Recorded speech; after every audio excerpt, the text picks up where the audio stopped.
How are you? Calm down, everyone.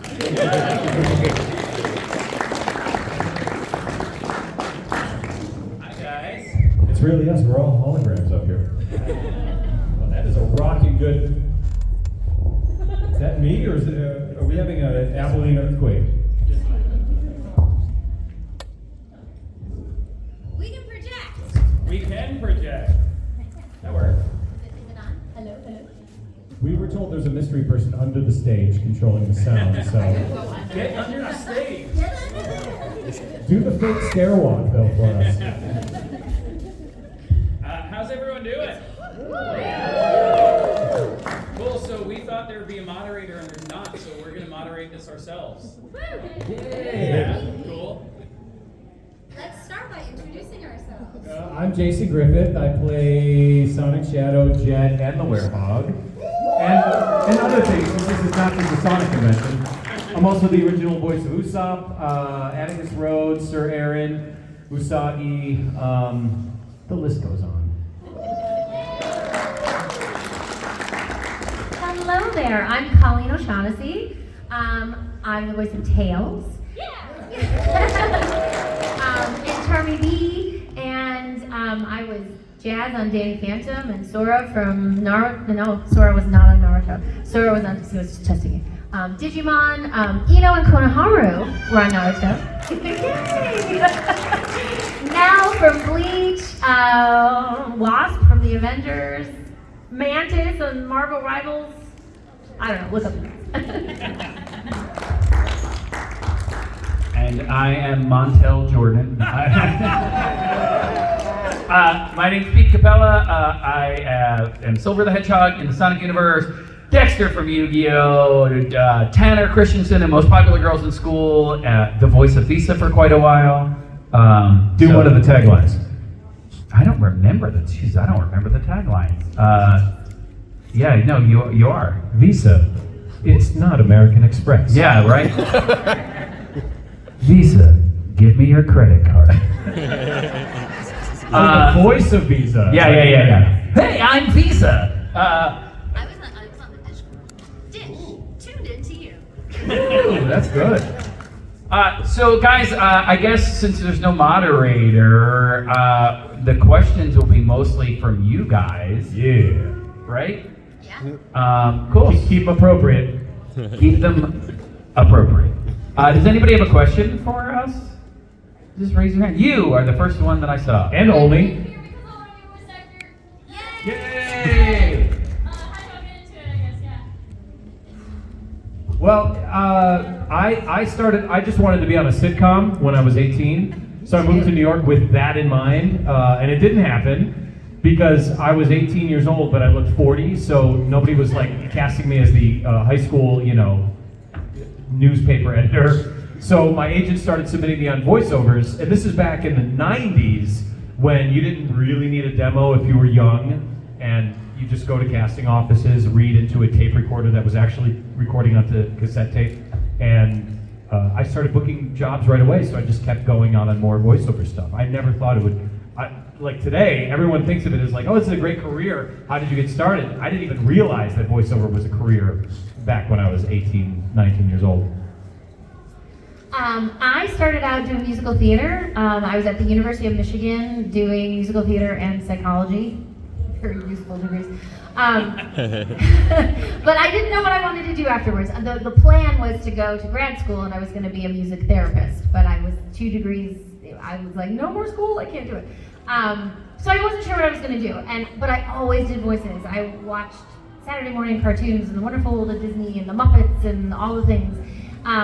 And I would go around the house being every single character from every single show, and I didn't realize that was my pre-training. But yeah, so somebody overheard me doing a voice, and they came running over and they said, "Was that you?" And I apologized. I'm so sorry. It just happened. And she said, "No, you need to do voiceover." And I went, it just didn't occur to me that was somebody's job, and that was it for me though. That I was like, that's all I want to do now. I want to go to LA and be the next Disney princess. So that hasn't happened yet. But I do get to voice dance, which is awesome. And it's just been and that's all I wanted to do. Like I try to do on-camera stuff too. I auditioned I kept trying. I did a couple of commercials, but my focus was split too much. It was too hard for me to really focus on-camera stuff and doing theatrical things. And I was like, oh, well, I can do theater too. Like, it was too much. So I just was like, at the end of the day, all I want to do is voiceover. So that's what I really focused on.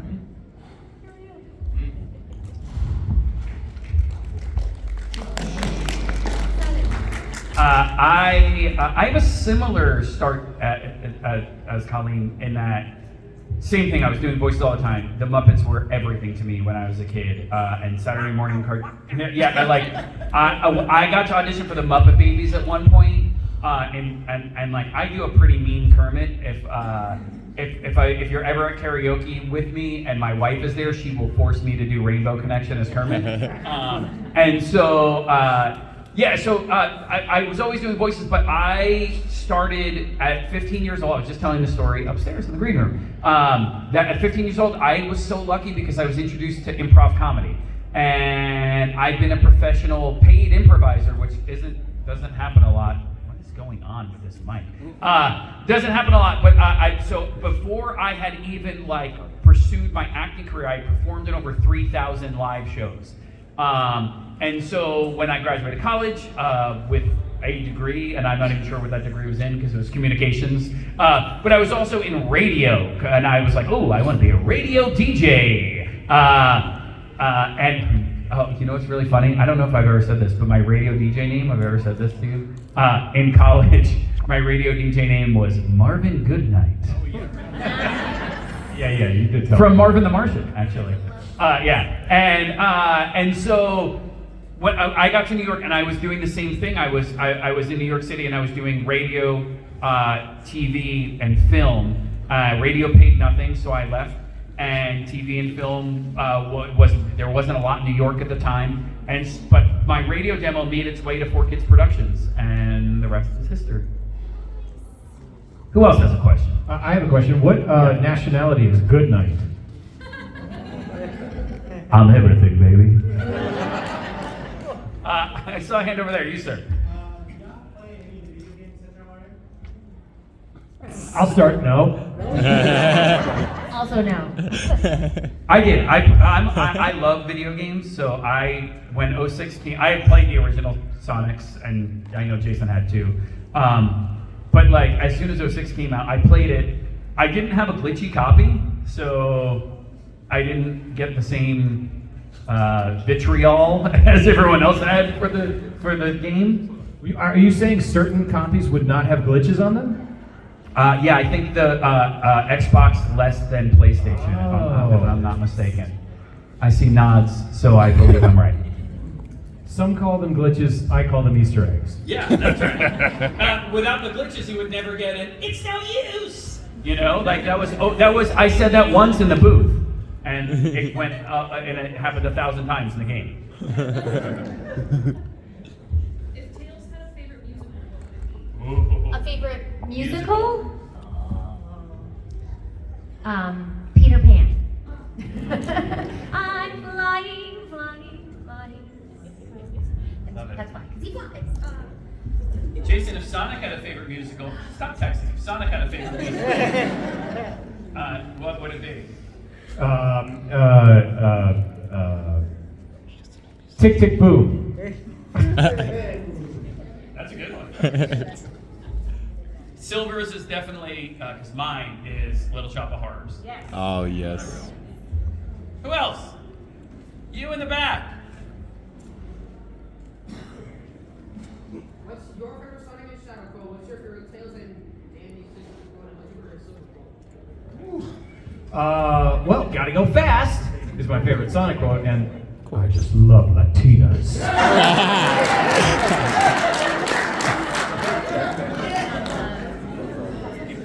He pulled him down. This wall tastes like dirt. Real mature Danny. My favorite silver quote is not "It's no use," but it's the first one I ever said, which was, "I finally found him, the Iblis trigger." What with, is the, an with the Iblis- microphone rumble in the background. What is an Iblis trigger? Sonic. Cool. Sonic caused the flames of Iblis to take over the future, so thus, therefore being the trigger of Iblis. Cool. It was one of the Right, it wasn't Sonic, but he thinks it's Sonic. Okay. Iblis is a monster made of flames or something like that in Sonic 06. Wow. Only took me 19 years to hear that answer and still not understand. Do you know? and a little known fact is when they didn't give me a lot of the background of Silver because I don't think they really knew, and they were like trying to get us to get through 300 pages of dialogue during that game. I didn't know what the hell I was talking about. When I was like, what's an Iblis? I don't know. What's also a trigger? And Silver's a hedgehog, right? Silver is a hedgehog. I don't know, Scott. No, the other day I was walking into my Pilates class and this lady, she's like, "What color hedgehog are you again?" I'm like, "Not a hedgehog. I'm the yellow one, but he's a fox." And do I know you, ma'am? Sir. Yes. Miss O'Shaughnessey, I didn't know you voiced Charmy. I thought you were just Tails. No, I'm Charmy B. Yeah. No, I was Charmy before I was Tails. 2010, I think. Yeah, I was Charmy. That was my first little foray into the Sonic universe. And then 4 years later, Tails. And I'm still Charmy when he appears, which is not all that often, but every once in a while. She's also Cardi B. It's a good thing. It's a not safe for work version of Charmy. Yeah, otherwise you'd be talking to yourself. It's true. But I did do that in Sonic Boom because I was Zoe and Tails. And Tails' crush episode Tails had a crush on Zoe, and I was, it was crazy. Talking myself. Characters, so. I did. I know. It's crazy. And you love yourself. I do. You in the back. Out of all the moments you created, what has been your greatest moment in Sonic Universe? That's a really hard question. For me, I think I'd have to pick the movie where Sonic and Tails are by the fireside, and he gets really vulnerable, and he's like, you were weird too, and you were the greatest creature in the universe. I'm paraphrasing because I don't remember all the line. But maybe being weird isn't so bad, and it was just I got to do it with Ben. We weren't in the same room because it's still COVID, but I got to work with him, and it was really it was such a sweet moment. Anyway, I think that's. I think the werehog scream in Unleashed, because that came out of a lot of pain and a throat infection and maybe a mild to higher fever that I had at the time, and so I really wanted to get done with the screaming cues. So I think the one they used was where I was at the very end of my rope, and I was like, this one better work. And it's hilarious because it sounds like, death. Yes. I got sick on purpose before I recorded that game. Maybe the only way it's gonna work. Jason, it's the dead of winter in New York. Put a shirt on. An actor prepares. If they wanted a good scream, That's right. they just had you stub your toe. Now that's a pain. Yeah. Oh yeah. Mine would have to be just the. I was lucky in the fact that Silver, I didn't know they didn't know anything about Silver when they were writing it when I auditioned for him. So the only thing that they told me, and I'm sorry if you've heard this before, but the only thing that they told me was he was fighting for his future, but he was young and naive still. He's 14 years old, just like Sonic is, whatever, 15, something like that. And so, for me, I was walking out of a Ninja Turtles audition, which I did not book, and so I was not in a good headspace. And I was like, man, I gotta find something, I have to find something where this voice might come from. And my brother was 19 years old and fighting in Iraq and Afghanistan at the time. And I was like, well, he's young and naive and fighting for his future. And so I based the voice on him. And to me, and he's unfortunately no longer with us. And to me, my greatest thing about Silver is my brother's voice kind of lives on in him and his spirit too. So yeah, not a specific moment, but music. Who's your favorite person that you've gotten the chance to work with while doing this? In the Sonic universe? Or In general, just in general. Pete Capella. Yeah, that's everybody's answer. I never got to work with you. That's right. So Yeah. I'm still disappointed. Well, just FYI, we never like really get to work with people in a booth. You're in the booth by yourself with an engineer and a director, and that's kind of it. Jason doesn't remember this, but we ran into each other once. He was coming out of the booth, I was going in, and they said do some background voices. So somewhere in 06, Jason and I are doing background voices in the booth. Oh, I remember. You don't. Now I do. We were just making hanky-panky in the booth. Was it just us two? Yeah. Yeah, see, you don't remember. Who was the engineer? That I don't. Okay. You're really good at remembering Well, I directors remember and which engineers. room it was in at least. If then I could. It was start one to- with microphones and. Okay, I'm getting a better I picture. really do not remember. That early 2000s are a blur to me. Yeah, same. I've been super lucky. Like, I don't know what happened that I've gotten to work with some really cool people. I've been so lucky to get to do some group records, which is just magical. Because like you say, most of the time we're by ourselves, but when you get to do original animation that everybody does it together, I got to work with Mark Hamill. Oh, snap. On Avengers. So he played Ulysses Claw. And I was just like, yeah, it's cool, whatever. Mark Hamill's in the corner, no big. Yeah, I and I barely spoke to him because I was like, I have to play this really cool. But I also got to work with Frank Welker. Like, that was huge for me because, I mean, Scooby-Doo, what? I got to work on a Scooby-Doo project, and Frank Welker was there, and I was just like, oh my God, this is like every day after school watching Scooby-Doo on Saturday morning. And anyway, those are the two that stick out. But every voice actor that I've gotten to work with that isn't like a huge Mark Hamill name, like, come on. Roger Craig Smith, D. Bradley Baker, Steve Bloom, Gray Delisle, Tara Strong. Like, I've gotten to work with so many people. I'm so lucky.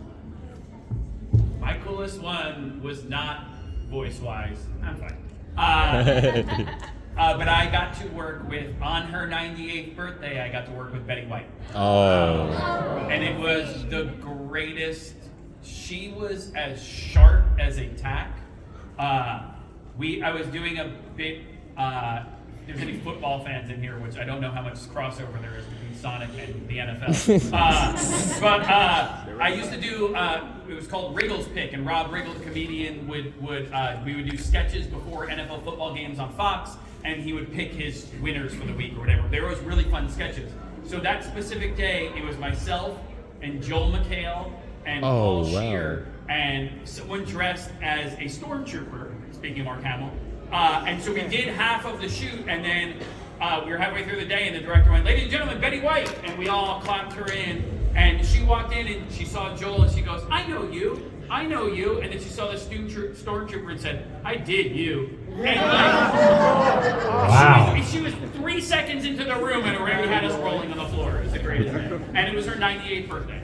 I love that. You in the front. What was a character voice you auditioned for that you missed out that you wish you got? Oh, a billion voices. I really wanted to be She-Ra. She-Ra, Princess of Power. I wanted that part so bad. But yes, everyone, we want every part that we audition for. And Yeah.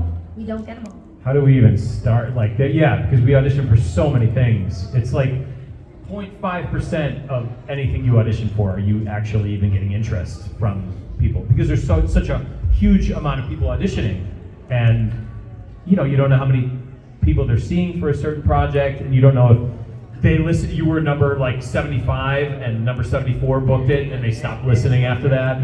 So there's so many. I can't even think of a specific one. I have two very specific ones. One was to replace Rick in Rick and Morty. And it was really good, to the point where when I was about to send it off, I was sitting on the couch and I told my wife I had work to do.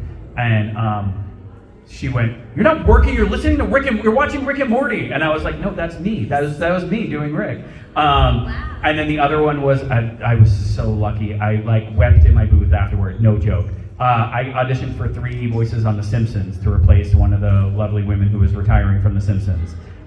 So I didn't get any of those, but I auditioned for Millhouse, and I was like, and they were like, if I could be Millhouse, my 12-year-old brain would explode in every way. Give us a sample. No. No. I'll think of how I did my Millhouse, and then I will do one later. Yes, sir. Hey, Jason. Can you Hey. tell me about your experience with recording Shadow the Hedgehog video game? Yeah, And man. how much of an impact that was for you actually doing a game solely based on Shadow? It was incredible. That was the second Sonic-related game I was in. I was in Sonic Rush first, and then this was the second one. But it was such a dream come true because it was so early on in the process of recording any of this stuff. And I just remember the script was the size of the Manhattan phone book. That was a book with phone numbers for all of you. And just being able to swear in a video game and be the title character in a video game was amazing. And yeah, the crew was great. I remember specifically, I was just thinking about this the other day, that they had a camera on me the entire time. So somewhere out there's a little file of me recording that entire game, like a video of it. And they told me at the time they were recording it from my lip flap so they could put the lip flap for Shadow. I don't know how close they got because I never played the game, but that was that really was my intro into voicing video games. So that was a very surreal experience. You in the back. Can I imitate y'all's characters? Do it. Can you imitate our characters? Can we vote on it? Am I good? Yeah. Yeah, go ahead. You're too slow! We're chaos. Good luck with Do Tails. Colleen. No one can do Colleen but Colleen. He's here. I found him. I just hope I'm not too late. Excellent. A 7 out of 10. A 7.5 out of 10. Yeah. You, sir. Nope. Yep. It's kind of a similar question that he asked about Shadow the Hedgehog for Jason. Obviously, I think that hilarious travel. I just have always been curious since I played it. If you just had a blast recording some of that. For Shadow? Yes. Oh, dude, yeah, that was my favorite game to record because it was the first one, and because of how prolific it was. Because Shadow just had monologue after monologue, and you know, most of the time when you're recording games, well, back then for the Sonic stuff, you're doing so many reactions. It's just that it was really cool to be able to like actually speak dialogue and have something to work with that was more than just a reaction. When I got signed, I mentioned taking Candy Mine. Yeah. Which is my favorite line. I quote it all the time. Which is fine by me.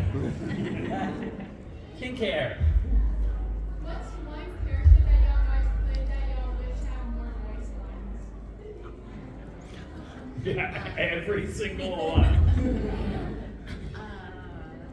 I can't think of one specific one that But yeah, I mean, you always want, We're so lucky to do what we do. It's like playing, like any day in front of a microphone for me is so much fun. So the more I get to do, the better. You always want more. I would say Jet, not because I liked doing that voice. That's a terrible voice to It's do. a horrible voice to do. And in fact, maybe he had the perfect amount of dialogue because that voice would have ruined me if they were like, "Hey, so you're going to be cast in Jet X, and you're going to be doing Jet's voice for 5 seasons." That would have been bad. But he's so cool that I wish I had more Jet catchphrases to sign when people bring up Jet stuff to sign. Mine was the Yu-Gi-Oh guy. Dexter and Yu-Gi-Oh appeared in like 3 episodes. And for a long time, I didn't even know they used my voice because 4Kids was a mess at that point. And so yeah, I wish I got to do more with him. Yes. Shadow the Hedgehog was the first video game I ever got as a kid and finished. So I was just wondering how you feel 20 years later still being basically the face of Shadow and Sonic from that generation. So you're saying it was your first game that you ever got. By the way, thumbs up to your parents for letting you play that game at, what, 5 years old? 6 years old? And then, sorry, what was the second part of your? I was just wondering how you feel 20 years later that that's still like a big part of it. It's so surprising. I mean, it's so surprising that people, A, remember it. I hardly remembered it until I started doing these conventions. I was like, oh yeah, is that what the cover looked like? I think it's really cool. I mean, because Sonic has had such a rebirth over the past 7 years or so that it's really, it's very cool. It's very humbling that people still remember that game fondly too. I thought everyone forgot and everybody who remembered hated it. So I guess I was off by a little bit. With the party hat.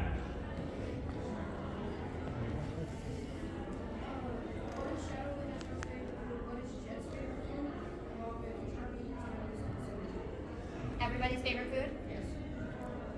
Enchiladas. Chocolate chip mint ice cream. In the future, we don't even need food. Sustenance pills. Who has not asked a question? You have not asked a question. Does Shadow have a favorite gun? A favorite gun? A Beretta. Invincible. Oh, you know that one. Yeah, dude. Did any of you outside of Colleen audition for Sonic movies? No, but Silver's not in them yet, so fingers crossed. You never know. You never know. You never know, man. Yes. Yes. Did you ever like playing Nelia on Bleach? Oh, I love playing her. When I first started voicing Nell, I was worried that people would find her annoying. She did a lot of crying, like a lot, like so much crying. So I was worried so I did my best to make it more, cute than annoying. But no, I loved her. She was hilarious. And I hadn't read the manga, so I didn't know that she was gonna then become like all powerful. Who knew? So that was really cool. And I love that she's back. Yeah. So yeah, very cool. Sir.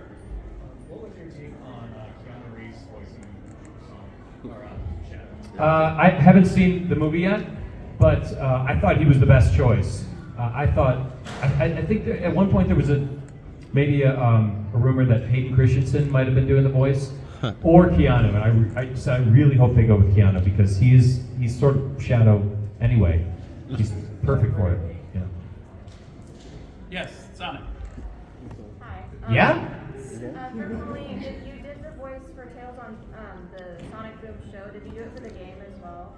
Yes. So since 2014, I've been Tails in all of the games, Sonic Boom, and the movies. The only thing I haven't done is Sonic Prime because they did that in Canada, and I'm not Canadian. So couldn't do it. Sonic Boom? Sorry? Do you like Sonic Boom? Oh my gosh, I loved Sonic Boom so much. I'm so sad we didn't get a third season. The writing was hilarious. Like I looked so forward. They would send us our scripts ahead of time, so I'd get it like the night before. We always recorded on a Thursday, and I couldn't wait. I'd be in bed already, and the email would come through, and I would stay up and read the whole thing and laugh out loud because they were funny on the page. And then I knew, because who's voicing whatever, and I was like, oh my god, this is gonna be so. And we laughed our faces off. It's amazing we ever got anything recorded, really.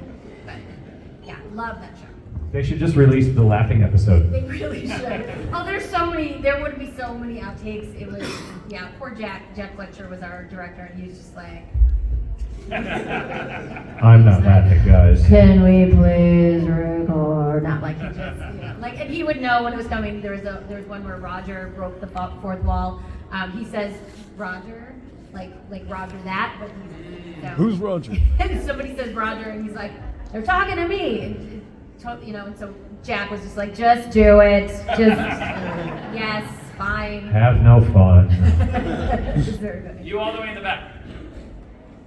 Do you all have any lines that have gone through that you're just like, when you hear back now, like, I probably could have done that better? Why did you use that tape? Yeah, for sure. Anytime I listen to anything that I've recorded years ago, I think I could have done that better. I just heard, I think it was in Phoenix, but someone played some Usopp references during a panel, and I was like, oh, that's how I did that voice? Like, it's so much better now. So, yeah. Yeah, I feel like actors are our own worst critics. Like, you know, we're really hard on ourselves. And yeah, I often will be like, I could have done that. Can we just do another take? But it's already done. So. And I know that, like, again, I didn't know half the stuff I was talking about when Silver was talking about his future. And so when I listened back to that opening monologue, I was like, there's a million better ways I could have delivered that line. But it really, I mean, as long as you guys connected with it, that's literally the only thing that matters. Yes, you. How much of your lines like end up in your dreams? Like how much of your work ends up like happening overnight? Oh. Great question. I don't know. How much of your work has ended up in your dreams, guys? I don't think any, like nothing specific. It was more when I was working at a pizzeria as a server in Times Square. That more would be like, I would, at 4 o'clock in the morning, be like, you know, two top, you know. Oh God, I'm not at work anymore. I think I have a lot of convention stuff in my dreams now, but it's never even like signing stuff. It's like, hey, you have to sing at this panel, and I'm like, I have to what at this panel? Like, it's always me making up a song at a panel. I'm not going to do that either. Okay. I think mine would be more like, remember those dreams you would have, like you missed your alarm and you're late for school? Mine are more those kinds of dreams, but none of the actual work. We'll take, sorry, let me look at the time. But my phone isn't working. 10 minutes. Yeah. We'll take like 3 more questions. Yes, in the back. One of you guys. You're brothers. You can decide. Fight it out. Right now. What is your favorite shit? What's your favorite shit? Relationship. Oh, I thought I was hearing hard T at the end there. Like the black girl. That is a tremendous shit. The Santa Maria. I think the Santa Maria. Mine has to be Sylvain, obviously, because I think Blaze is one of the most underrated characters in the Sonic universe. All right. Tails and Zoe. Do we have to smash their names together? Is that how Yes. that works? I don't know how to do that. Taloe? Taloe. I'm going to make my own up right now. Hedgehog. So it's Jet in any of the hedgehogs or a werehog. It actually sounds much scarier than it is. How about Werejet? Werejet. That's a horrible name for an airline. Werejet. You buy a ticket, but you don't know where you're going. Yes, sir. I actually had a casting mystery section regarding Halloween.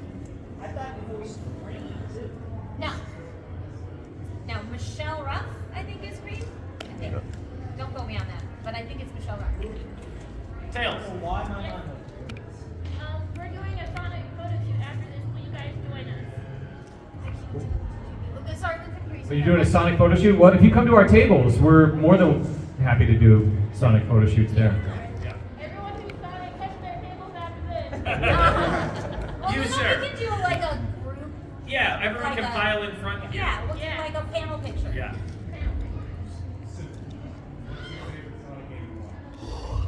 To watch? What's your favorite Sonic game and why? Oh, and why? Sonic CD for the Sega CD because, wow! Oh, this is a Sega CD love in town. All right, Abilene. You know what? I played it at a very special time in my life, and I was so enamored with the CD aspect of any of those games that I have really fond memories of it. I'm gonna go with Sonic Frontiers. Wow, okay. Because it was so different. You know, there was dialogue, there were like, the stakes were higher, it was much more serious. So yeah, Sonic Frontiers. Sonic and Tails. Right? That's what it was called? Sonic and Tails? Sonic 2, Sonic 2, Sonic and Tails? For the Going Genesis? once, going twice. For the Genesis, is that right? Yeah, that was my favorite. Yeah, Sonic 2. With the casino stage, right? Yeah. That was great. It was like you had to drag each other. It was hard. Cool. We'll take one more question. One more question. Is anyone who hasn't asked a question want to ask a question? I saw your hand go up, dude, for a split green second. hat. Green hat. Yeah. So say someone was like trying to get into it, what kind of tips would you have? Good question. Be a good actor. Be a good actor, because everyone thinks you're going to be a voice actor. It's just going to be you and the microphone. It's not. It's going to be a scriptwriter. It's going to be a director. So you have to learn how to take direction, and that's the biggest. That's one of the biggest things. When I first started, I took direction as criticism.